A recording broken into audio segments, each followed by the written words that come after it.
Right guys, are you ready for another unorthodox approach to creating characters in 3D? Yes, let's go for it. So, I think, and this is just generally the way I work, generally I like to get every aspect and part of the costume up to a certain level, and then I'll kind of hit the pause button and I'll turn my attention to something else. This is because, I don't know, maybe I have a short attention span, but I like to work on a varying amount of different parts and things like that, just to kind of keep the idea fresh. And also, it's an evolving concept that we're working with, so I always try to get the character concept fully fleshed out as quickly as possible with the basic stuff. See if I still like it, then I know I can make any changes, okay? But it's probably quite an unorthodox approach. There's probably quite a lot of you out there who'd like to say, well, why isn't he just finishing the shirt? Which is a very good question. Unfortunately, I don't have a good answer for you, okay? But we are going to turn our attention to the gloves now. So if we bring our character art, concept art thingy into here, we can see that we've got this kind of, we've got gloves there, but then we've got this kind of vambrace that sits around the top, and it's essentially a cylinder, okay? So what we're going to do here is we're going to do a mask extract selection over the hands, because obviously the hands are, well, I mean, gloves are not that much chunkier or anything too different than just thicker hands, essentially. And then for the actual vambrace, we'll actually use a cylinder primitive and move that into position. Now you can also extract it using the forearm there, but yeah, I want to kind of keep the rigidity of the cylinder, so let's play around with that. Another thing before we get started as well, it has been a different day in between the last video for me, and you know, this is something I feel is important just to reference and make mention to as well. There are times when you can go down the rabbit hole of something being wrong, and then other times when you can just go away from it for a little bit, come back, and it still catches me by surprise today how, like right now, if you would have asked me in the last video what was your main issue with the vest, I would have said, oh, there's this and that and there's this and this, it's not right, it's not great yet, I'm not happy with it, but I couldn't tell you why. I couldn't put my finger on it. Now, looking at the vest here, it's not perfect. There are things I still want to change about it, but at the same time, I'm struggling to see the issues I previously had with it. You know, so sometimes just a change, a fresh perspective, rather than staring at it for hours and hours on end. You know, if it does lead to some element of dissatisfaction, then by all means do walk away for a little bit and come back to it. You never know what you might find. Okay, enough rambling on for me. Let's go ahead and select the subtool of the body here. So if I just expand my subtool menu, you can see I'm in the body. Now, we don't need symmetry for this because we're only going to be bothered about one side, okay? And then we'll just mirror our results over. So under any subdivision, I'm just doing it under subdivision 2. That seems to be a nice halfway house between a kind of a lower polygon count and nothing, and a bit of detail as well. So I'm just going to go over the wrist area a little bit so I have more than enough kind of wiggle room in terms of what I'm going to extract. I'm going to go to subtool, extract, and it's a new session, so I need to change some of these settings. I think a thickness of 0.003, slightly thinner than what we did for the vest, should work here. Let's hit extract, and we can see that's not bad. It's a bit chunky looking. Probably a thickness of 0.02 would see us off very well. It's hard to say. At this point, it might even be advantageous just to inflate the hands. Let's go with something as crazy as a 0.001 thickness. Let's hit accept. Okay, we'll just do it that way. You could inflate the fingers as well, but I like to have the body relatively untouched underneath so I can always go back to it. Okay, so there's the gloves there, that's fine. Let's just check what this little issue is there. Okay, that's just the knuckle of the hands coming through because it's only 0.01 thickness. Now, this part here is not important. That's going to get covered by the vambrace that goes around the forearm, so we'll just kind of straighten this out a little bit, but we're not going to lose any sleep over the general form on that. Okay, we just want that to basically slot under the vambrace she's got. Speaking of, let's go ahead and we'll insert a new subtool. We'll use cylinder 3D. Okay, so it's just plopped in a giant old cylinder there. Not very useful to us as it is right now, but if we use our gizmo, we can start to scale that and move it into place. Okay, so just like any other classic 3D modeling software, well, I guess I say classic, but I guess mouse-based operated software rather than kind of digital stylus sculpting software. This gizmo it was such a nice addition to add in. Really appreciated it. Now obviously this is gigantic, we don't want anything too crazy like that. We want something a bit thinner as we look on it frontwards, but from the top we want it to be a bit wider. Okay, so something like that. That's okay, we'll make it a little bit bigger than it ought to be, just so we've got more wiggle room. And that's okay, we can do whatever we need to change to that. Okay, now at the moment the polygonal definition is sadly quite lacking, so we need to go to geometry, and we'll just put that through a quick pass of ZRemesh. We will just say same amount of polys, tell it to ZRemesh, and there we go. Okay, so it's still staying very low poly. That's deliberate, that's what we want. So it's going to be thinner around the wrist. Okay, now it is going to flare out a little bit, but generally we do want it to get thinner as it gets closer to the wrist. So we'll just use our move tool to gently coax that into position. And of course, conversely, on the upper forearm end, we're going to do the opposite. We're going to use the move tool to increase the size of the vambrace up there. Okay, I hope I'm calling it the right thing. I'm going off World of Warcraft terminology, so I have no idea if I'm using the correct term. I'm sure there's a medieval knight now back in ye olden days that's getting angry at me for using the incorrect term, but hey, he's not here anymore, so who cares, eh? Right, okay, so we've got it kind of bigger at the top, that's fine. Now we've got to kind of shrink it in the middle. There's two ways to do it. You can use the move tool, or you could use something like the clay build-up brush or the inflate brush. Either way, it will give you similar results. I'm going to start with the move tool first. I'm actually going to bow it in quite a bit.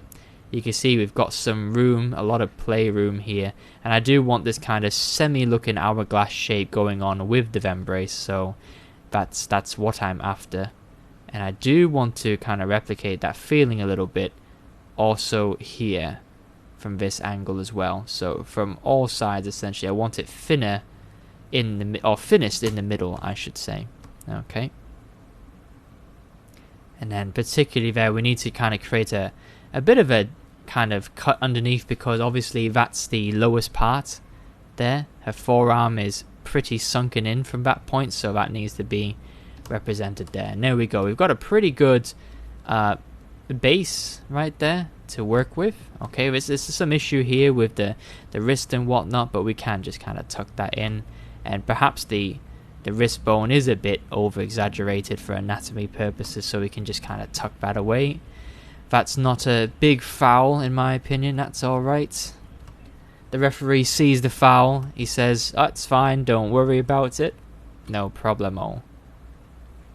Okay, there we go. Okay, so what we have there, if we turn polyframe off now, is essentially we've got the basic outline for the glove. Now obviously the hand looks too much like a hand, so one of the things you can do is with your damn standard brush, if you think about how gloves are made, they've always got like a rim around the edges of the fingers, right? Because obviously that's where the stitching lies. So we're just going to go ahead now with a weak damn standard brush on the outside here. We probably could get away with this low poly configuration, but perhaps it is wise just to, I know, we'll stay with the low poly for now. Okay, keep your brush size manageable, but still on the larger size of things, and just use the inverse and just trace around the fingers a little bit, just to try and get that sort of seam line started. Now you got to be a bit careful when you get in between the fingers, because obviously you don't want to start pulling on neighboring fingers. Okay, so you just want to draw your attention to the finger you're working on. Now if there's a kind of gap there like that, and it's getting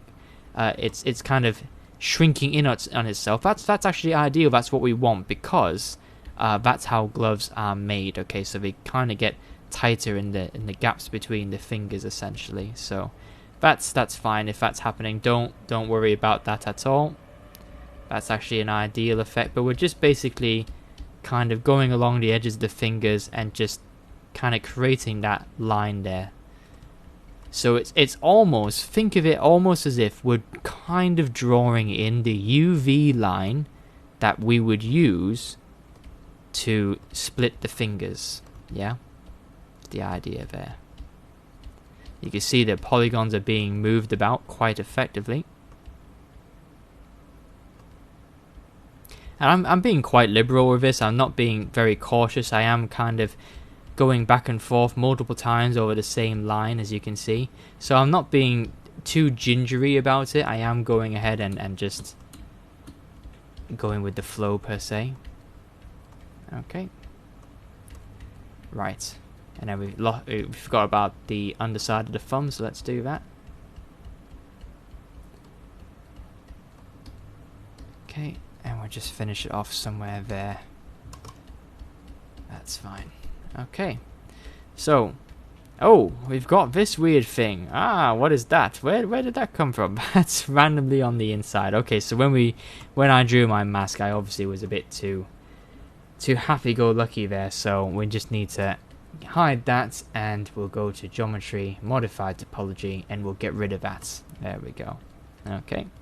Now, another thing as well for gloves is that you'd want to kind of keep the knobbliness of the fingers, but we do want to lessen it a little bit. Generally, a glove's fingers will always taper to the ends, the tips of the fingers. Okay, so similar to what we did with the Vembrace, you want to kind of have like a chunky start at the top, and then we want to get thinner as we go down. So you can see there all I'm doing with the inflate brush is just going around where the knuckles are and just inflating them to basically simulate the loose bits of fabric that would be in the glove there.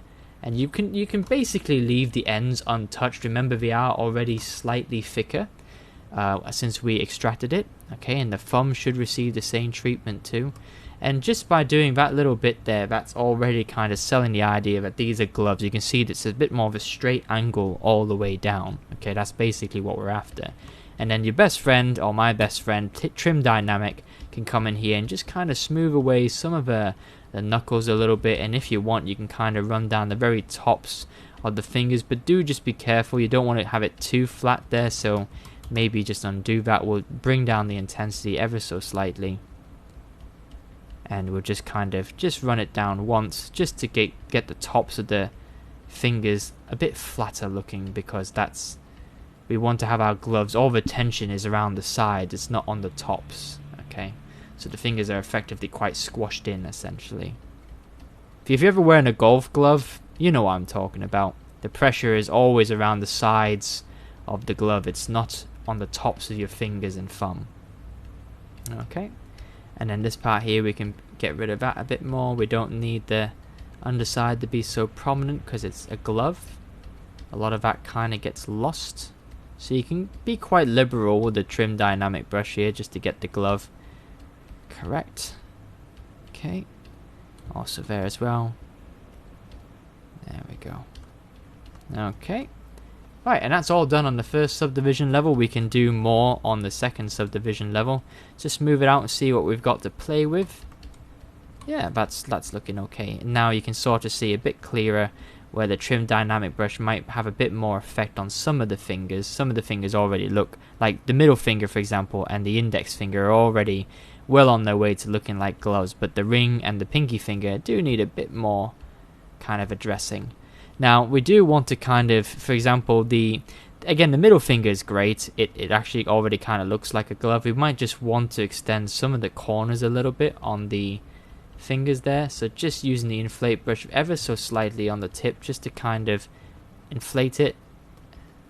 There you go, gives the idea that that is a glove over the finger, it's not just a finger basically. Okay, and do the same for the thumb. Try not to lose the form of the thumb too much. There you go. Okay, so that's already starting to look like a glove a bit more, and of course when we start putting creases in there, it will start looking even more like gloves. Okay, let's just deflate some of the fingers underneath. We don't want to get rid of them. We want to keep them there as a guide. So let's just deflate them so that they're out of our way. And let's turn our attention to the Vembrace instead. So the Vembrace, going to double the amount of subdivision levels. Let's just inflate it a little bit down here. And we will probably have to move it up a little bit, because it's a part of the thumb there is going to kind of knock into it a little bit.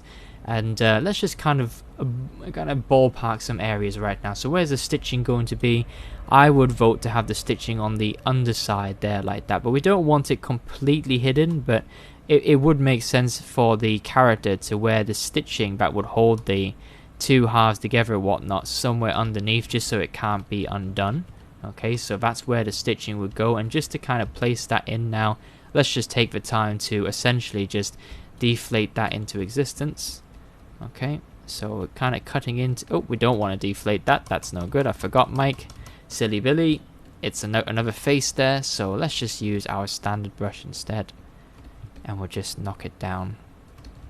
Just kind of paint in that groove there. Now, it doesn't have to be an amazing groove. We're just putting this in for now. Okay, we will kind of figure out a solution a little bit later on that involves laces and whatnot. Okay, you can subdivide that to see how that's turned out, and of course you can use one of my favorite brushes, the good old damn standard brush, and you can come in there and just kind of exaggerate that groove a little bit more. And the nice thing about using a cylinder with the Z remeshing option there is that you've got clear lines to follow. It's not trying to create a straight line out of a pre-existing mesh. It's actually got straight vertical lines you can follow, which is very nice. It does make a difference.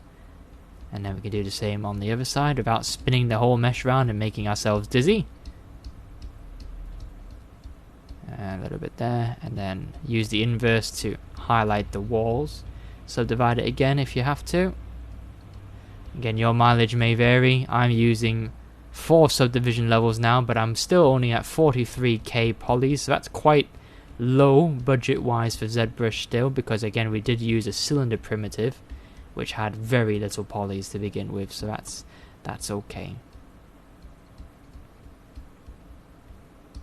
Okay, and as soon as you like that, that's perfectly fine. You can leave that there, and if you want you can always, it might be a bit premature, but you can pinch some areas if you like, just to keep a bit more of a consistent line. But remember, of course, it is tied, so you could even have a bit of a bowing in the middle where it's tied a bit tighter than around the ends as well. We can explore that a little bit later on.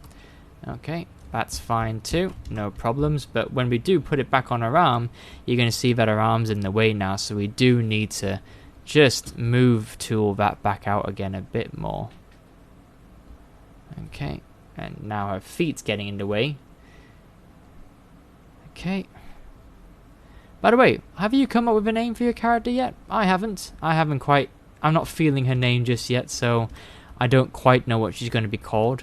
So if you've already got the name for her, that's great. That's fantastic. It'd be nice if you could let me know. But the problem is, even if you shouted at the screen right now, I couldn't hear you. Hence is the issue with pre-recorded videos. I cannot hear your wonderful suggestions, but never mind. If I can't hear them, that means you can use them, so it's good for you.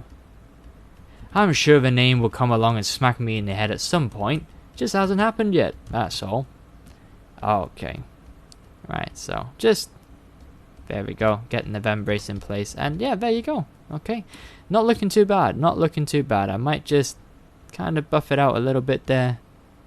But yes, I'm liking the way that's shaping up now, and that is having the effect that I wanted it to there. And with the stitching and the belt round the wrist and whatnot, I think that will turn out pretty well. Okay, so there you go. There's a little bit of an introduction to making gloves and whatnot. We have a lot more work yet to do on it, but it's getting there.